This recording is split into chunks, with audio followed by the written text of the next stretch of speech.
So did you inquire for that? Why it is not happening, or is it happening with I other didn't classes too? contact anyone personally, but like I just asked a few of my friends, sir, regarding same issue, Mhm. and like even they are also facing some problems in some particular subjects, sir. Because even when Oh, I am trying to download the recording videos, like I am unable to download the videos. It is showing that there is yeah, some error to download the videos, and we cannot process that. yeah. From last week, I find this difficulty. Yes, sir. Is it Last also happening with other courses too? classes. Is it happening with other courses too? Not with other courses, sir, because like I can download all of my courses, other courses. Okay, it is happening with my courses only. Yes, sir. For me, it is only with your course. Okay, okay.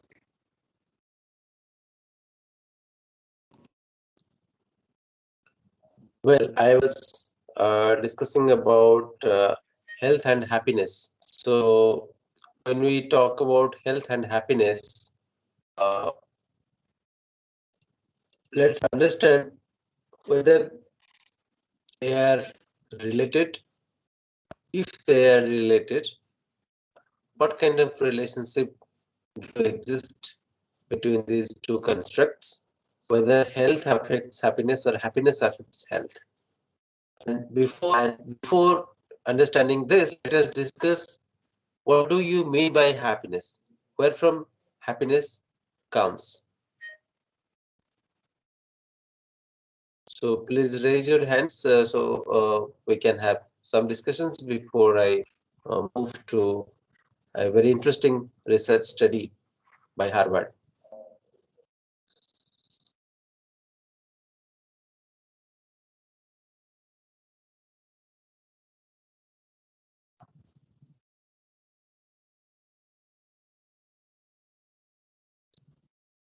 I hope the question is uh, understood by you all.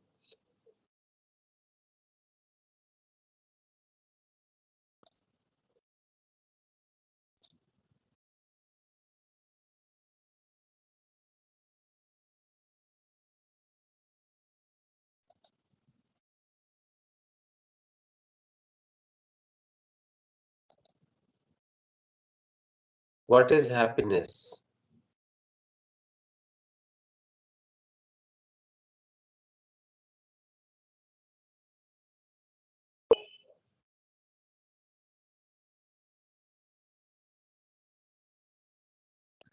Do not look for any answers anywhere. Whatever comes to your mind, what makes you happy, just tell that so that we can go ahead with discussion.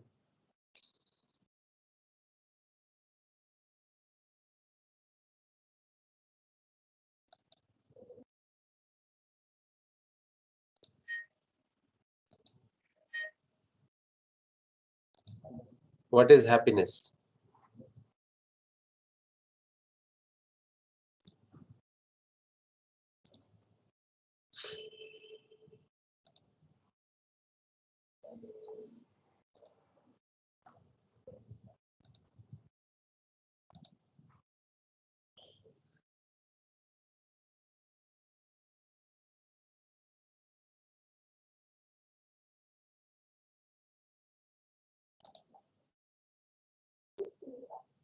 I hope I am audible to you all.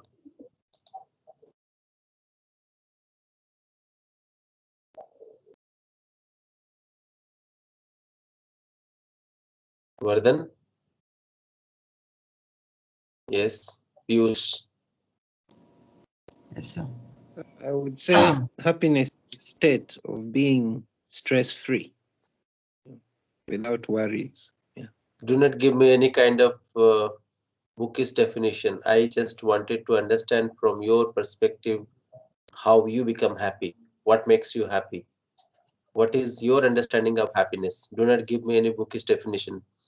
Books are full of definitions. We all know about that. Okay.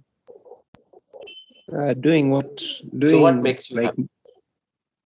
doing like my hobbies. What I enjoy doing is what makes me Okay. happy. Yeah. Okay.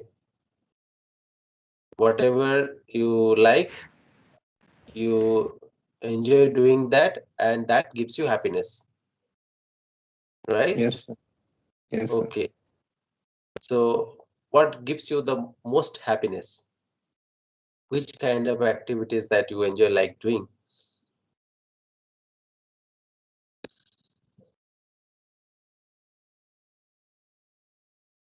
I could say I like taking walks in nature. So I find it, yeah, it makes me happy because it Very good. relaxes me. Yeah. Very good. Good. Deep Riti. Sir, freedom is also a type of happiness, sir.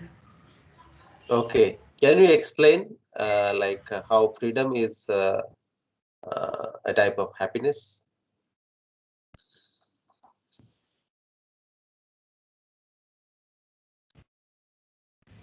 Like if we enjoy with our friends or something like that, it's related to happiness, sir. Like I didn't, No. I don't Uh, get exact definition like no, what is I'm not happiness, at all but asking any kind of definition. Do not give any definition for that. Just explain how freedom, to your understanding, how freedom is a type of happiness for you.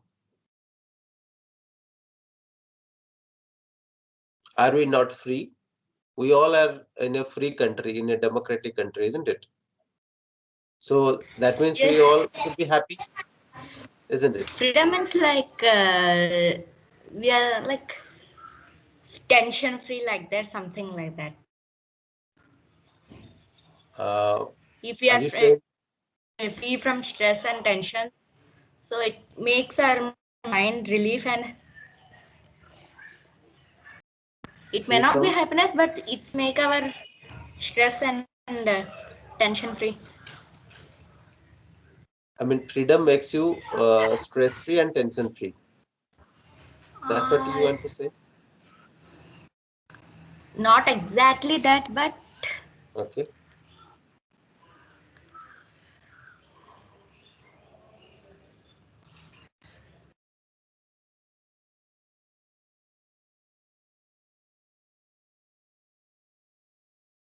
Okay. You take some time. I'll come back to you after some time about how freedom. I mean, this is very interesting fact that you have uh, uh, told here. Uh, let us understand how freedom is a type of happiness. Take your time. I'll okay, sir. I'll come back to you. Nitin Chauhan, Yeah, sir, if I am doing something productive, I think that makes me happy. productive. What is the meaning of productive? Like if I were, if I'm thinking that, yeah, I will be doing some particular task for the day. For example, I have set some goals for my studies or my personal work. So if I'm able to accomplish that by night, it means that Hmm. I have done something productive. So it makes me happy and satisfied. Okay. Suppose you couldn't do for some of the reasons, which is again more pressing than this one. So would you feel unhappy about it? Yes, sir. But you know that there are the other jobs are more important to be done. No, sir, like if I have analyzed all the things and I have set a goal for myself in the morning, Hmm. uh, and if I'm not able to do it by the end of the day, Hmm. let's say if, even though I have some urgent task which I had not counted in my planning, Hmm. so it is explainable, but still that makes me a bit unhappy because eventually I am now lagging behind my goal. Okay. So you have a to-do list in the morning, and if you are not able to complete some of the tasks by the night, you feel that it's not going to give you happiness. Yes, sir. And on a daily basis, what is the percentage of tasks that you can accomplish every day? 75 to 80%. 75%. So you become 75% happy and 25% unhappy in that way, if I can understand. Is that correct? Yes, sir. Yes, sir. Okay. Okay.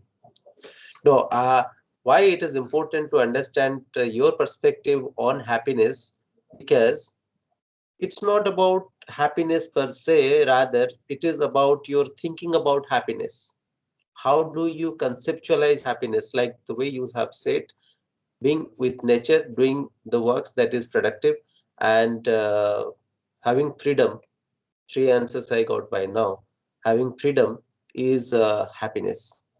But how do you conceptualize that? It is more important for me to understand, and it is for all of us to understand uh, the thinking, because happiness is not something which is objectively found in some place and you go and get some 5 kilo of happiness or 10 quintals of happiness. It's about how you are conceptualizing and how you uh, see it. What is your perception about happiness? What is your thought about happiness?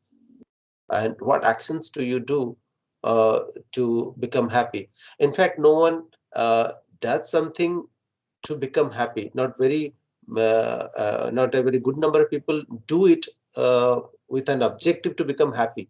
They do it and happiness comes in, and that gives them some kind of satisfaction.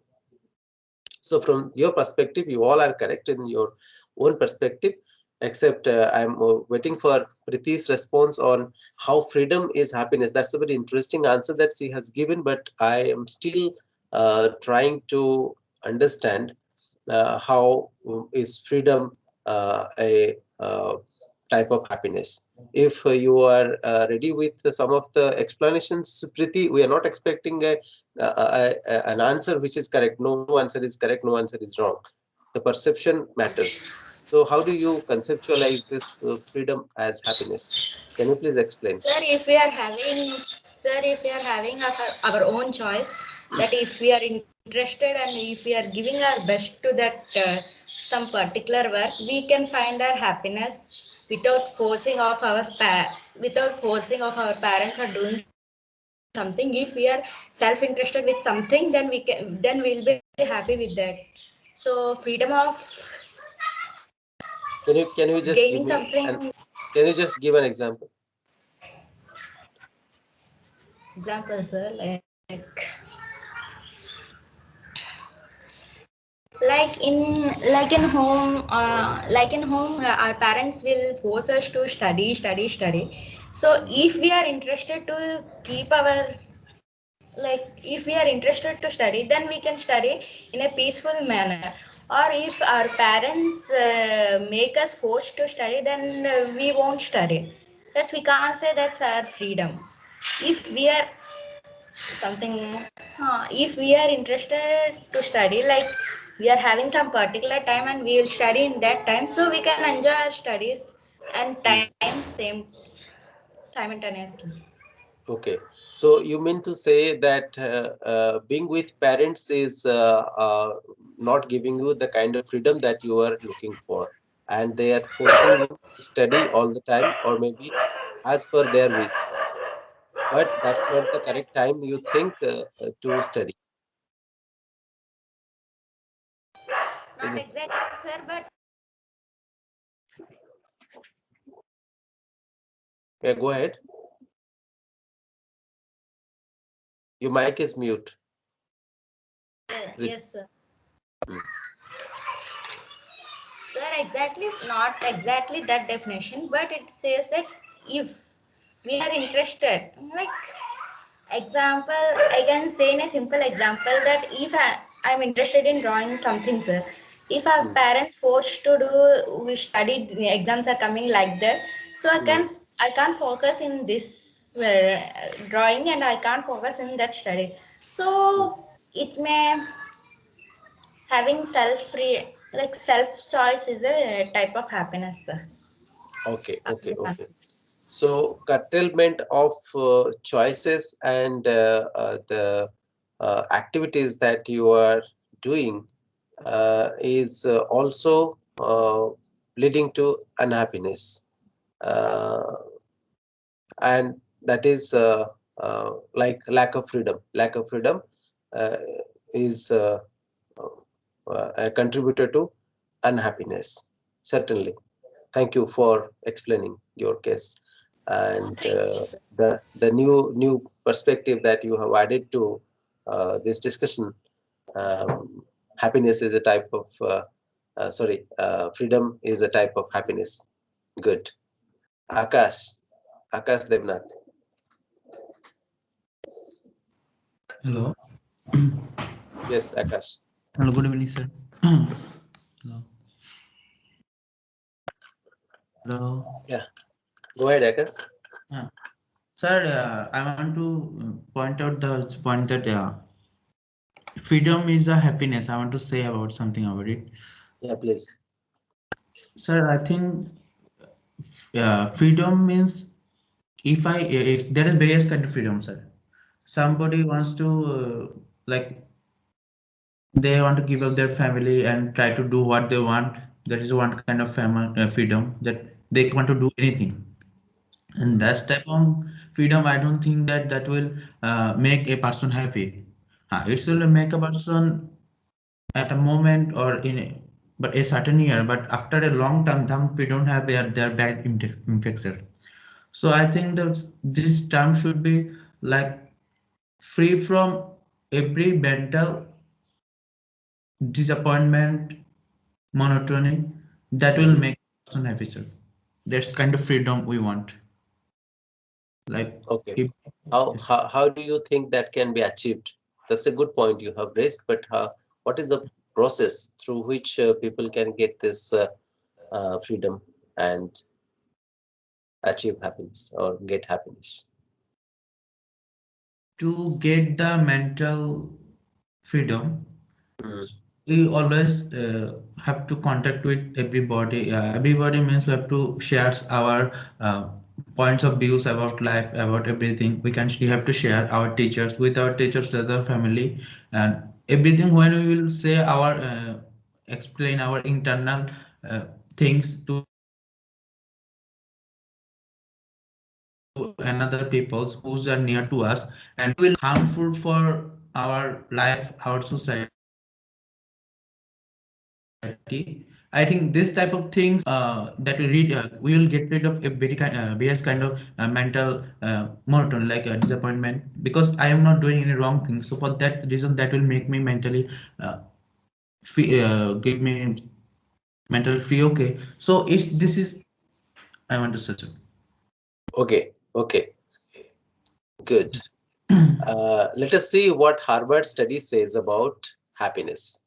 And you can check whether the way you think is it matching with that, or you can add something to it, and we can have a small discussion post my uh, discussion on this Harvard study. So this Harvard study, almost 80 years old, has proved that embracing community helps us live longer and be happier. So uh, the slogan kind of thing they it is there. It says, "Good genes are nice, but joy is better." So when scientists began tracking the health of 286 Harvard sophomores in 1938 during the Great Depression, they hoped the longitudinal study would reveal clues to leading healthy and happy lives. They got more than they wanted. After following criminal men for nearly 80 years as part of the Harvard study of adult development, one of the world's longest studies of adult life, researchers have collected a cornucopia of data on their physical and mental health. Of the original Harvard cohort recruited as part of the grant study, only 19 are still alive, all in their mid-90s. Among the original recruits were eventual President John F. Kennedy and longtime Washington Post editor Ben Bradley. Women were not in the original study because the college was still all male. In addition, scientists eventually expanded their research to include the man's offspring, who now number 1,300 and are in their 50s and 60s, to find out how early life experiences affect health and aging over time. Some participants went on to become successful businessmen, doctors, lawyers, and others ended up as schizophrenics or alcoholics, but not on inevitable tracks. During the intervening decades, the control groups have expanded. In the 1970s, 456 Boston inner city residents were enlisted as part of the GLUEC study, and 40 of them are still alive. More than a decade ago, researchers began including wives in the grant and GLUEC studies.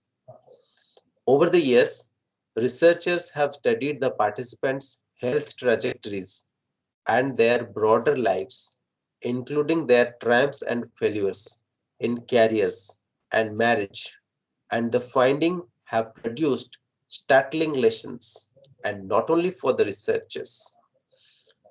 The surprising finding is that our relationships and how happy we are in our relationships has a powerful influence on our health, said Robert Waldinger, director of the study, a psychiatrist at Massachusetts General Hospital and a professor of psychiatry at Harvard Medical School. Taking care of your body is important, but tending to your relationship is a form of self-care too. That, I think, is the revelation. Close relationships, more than money or fame, are what keep people happy throughout their lives, the study revealed.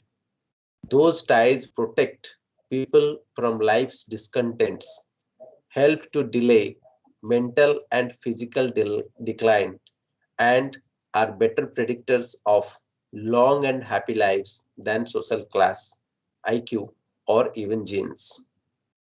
That finding proved true across the board among both the Harvard men and the inner city participants.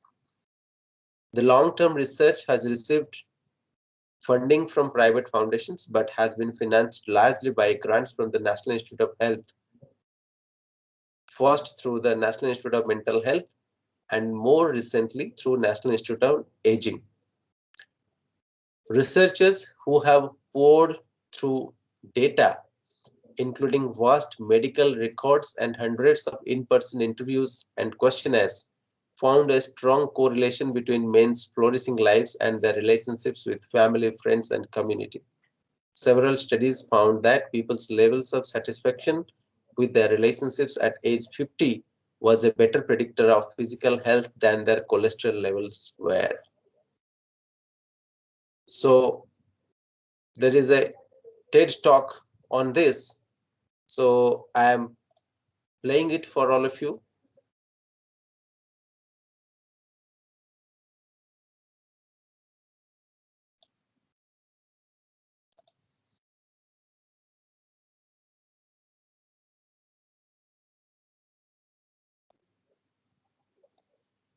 Is it visible?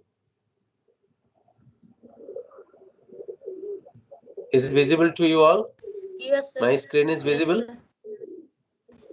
Yes, sir. Yes, sir. Audio is coming to you? Audible? Is it audible? Yes, sir. Okay.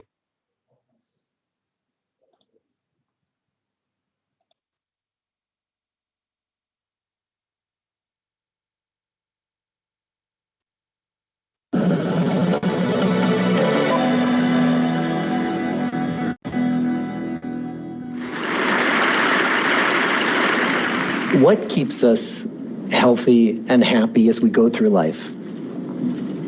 If you were going to invest now in your future best self, where would you put your time and your energy? There was a recent survey of millennials asking them what their most important life goals were. And over 80% said that a major life goal for them was to get rich. And another 50% of those same young adults said that another major life goal was to become famous. And we're constantly told to lean into work, to push harder, and achieve more. We're given the impression that these are the things that we need to go after in order to have a good life. Pictures of entire lives, of the choices that people make and how those choices work out for them, those pictures are almost impossible to get. Most of what we know about human life, we know from asking people to remember the past. And as we know, hindsight is anything but 20/20. We forget vast amounts of what happens to us in life, and sometimes memory is downright creative. But what if we could watch entire lives as they unfold through time? What if we could study people from the time that they were teenagers all the way into old age to see what really keeps people happy and healthy? We did that. The Harvard study of adult development may be the longest study of adult life that's ever been done. For 75 years, we've tracked the lives of 724 men. Year after year, asking about their work, their home lives, their health, and of course asking all along the way without knowing how their life stories were going to turn out. Studies like this are exceedingly rare.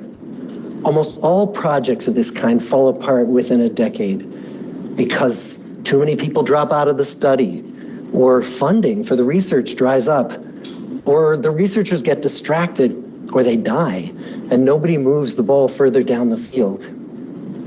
But through a combination of luck and the persistence of several generations of researchers, this study has survived. About 60 of our original 724 men are still alive, still participating in the study, most of them in their 90s. And we are now beginning to study the more than 2,000 children of these men. And I'm the fourth director of the study. Since 1938, we've tracked the lives of two groups of men. The first group started in the study when they were sophomores at Harvard College. They all finished college during World War II, and then most went off to serve in the war. And the second group that we've followed was a group of boys from Boston's poorest neighborhoods. Boys who were chosen for the study specifically because they were from some of the most troubled and disadvantaged families in the Boston of the 1930s. Most lived in tenements, many without hot and cold running water. When they entered the study, all of these teenagers were interviewed, they were given medical exams. We went to their homes and we interviewed their parents. And then these teenagers grew up into adults who entered all walks of life. They became factory workers and lawyers and bricklayers and doctors, one president of the United States. Some developed alcoholism, a few developed schizophrenia. Some climbed the social ladder from the bottom all the way to the very top, and some made that journey in the opposite direction. The founders of this study would never in their wildest dreams have imagined that I would be standing here today, 75 years later, telling you that the study still continues. Every 2 years, our patient and dedicated research staff calls up our men and asks them if we can send them yet one more set of questions about their lives. Many of the inner city Boston men ask us, why do you keep wanting to study me? My life just isn't that interesting. The Harvard men never asked that question.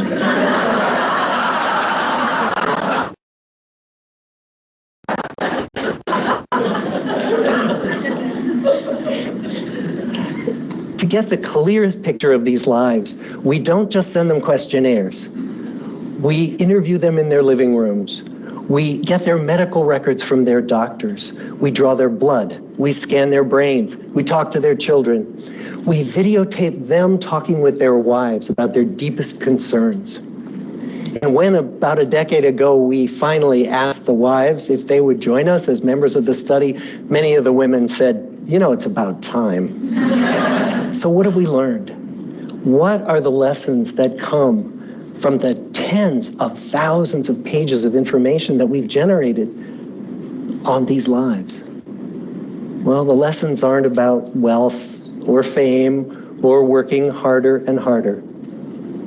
The clearest message that we get from this 75-year study is this: good relationships keep us happier and healthier, period.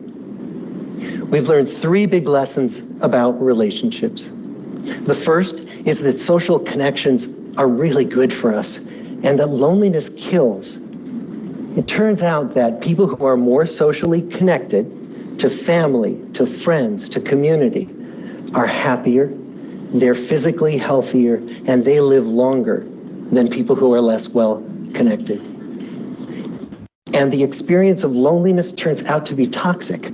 People who are more isolated than they want to be from others find that they are less happy, their health declines earlier in midlife, their brain functioning declines sooner, and they live shorter lives than people who are not lonely. And the sad fact is that at any given time, more than 1 in 5 Americans will report that they're lonely. And we know that you can be lonely in a crowd and you can be lonely in a marriage. So the second big lesson that we learned is that it's not just the number of friends you have, and it's not whether or not you're in a committed relationship, but it's the quality of your close relationships that matters. It turns out that living in the midst of conflict is really bad for our health.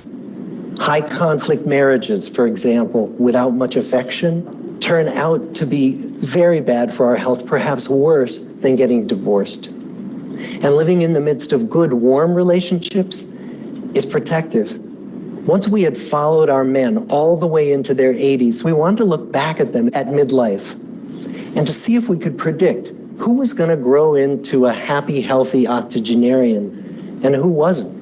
And when we gathered together everything we knew about them at age 50, it wasn't their middle-aged cholesterol levels that predicted how they were going to grow old. It was how satisfied they were in their relationships. The people who were the most satisfied in their relationships at age 50 were the healthiest at age 80. And good, close relationships seem to buffer us from some of the slings and arrows of getting old. Our most happily partnered men and women reported in their 80s that on the days when they had more physical pain, their moods stayed just as happy. But the people who were in unhappy relationships, on the days when they reported more physical pain, it was magnified by more emotional pain. And the third big lesson that we learn about relationships and our health is that good relationships don't just protect our bodies, they protect our brains. It turns out that being in a securely attached relationship to another person in your 80s is protective, that the people who are in relationships where they really feel they can count on the other person in times of need, those people's memories stay sharper longer. And the people in relationships where they feel they really can't count on the other one, those are the people who experience earlier memory decline. And those good relationships, they don't have to be smooth all the time. Some of our octogenarian couples could bicker with each other day in and day out. But as long as they felt that they could really count on the other when the going got tough, those arguments didn't take a toll on their memories. So, this message that good, close relationships are good for our health and well-being, this is wisdom that's as old as the hills. Why is this so hard to get and so easy to ignore? Well, we're human. What we'd really like is a quick fix, something we can get that'll make our lives good and keep them that way. Relationships are messy and they're complicated, and the hard work of tending to family and friends, that's not sexy or glamorous. It's also lifelong. It never ends. The people in our 75-year study who were the happiest in retirement were the people who had actively worked to replace workmates with new playmates. Just like the millennials in that recent survey, many of our men, when they were starting out as young adults, really believed that fame and wealth and high achievement were what they needed to go after to have a good life. But over and over these 75 years, our study has shown that the people who fared the best were the people who leaned into relationships with family, with friends, with community.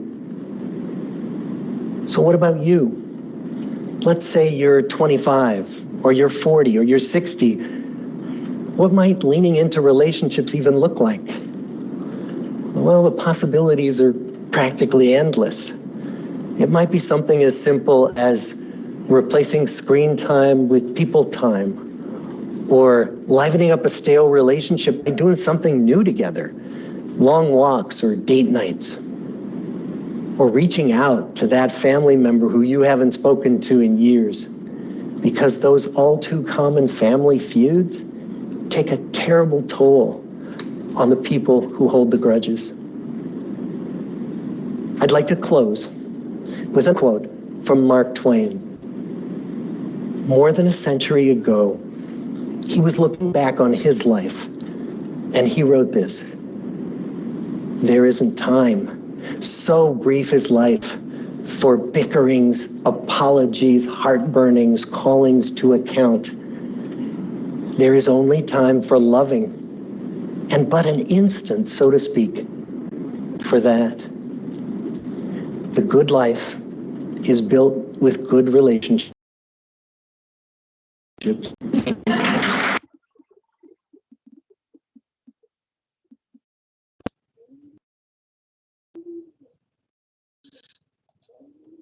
I hope you had enjoyed this talk.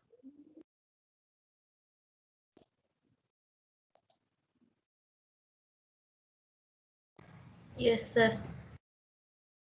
So you found your answer, where the answer lies, how health can be improved.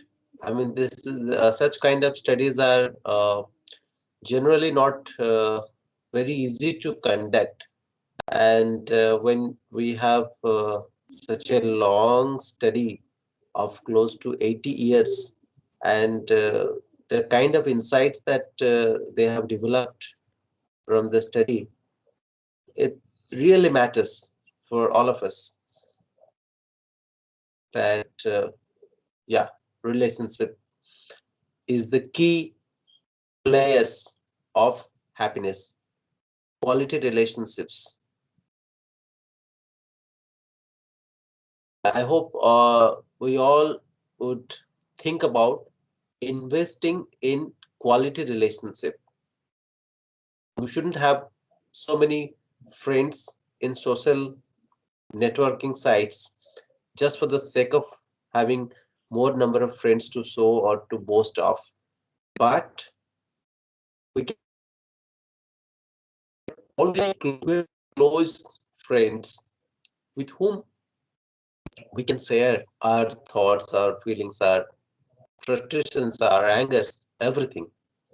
It could be friends, it could be family members, it could be somebody outside the family in the society to whom you believe, to whom you trust, with whom you feel, yes, this is the person with whom I can share my deepest concerns, find out that person, and build strong relationships around you. So that is the key to health. Any questions?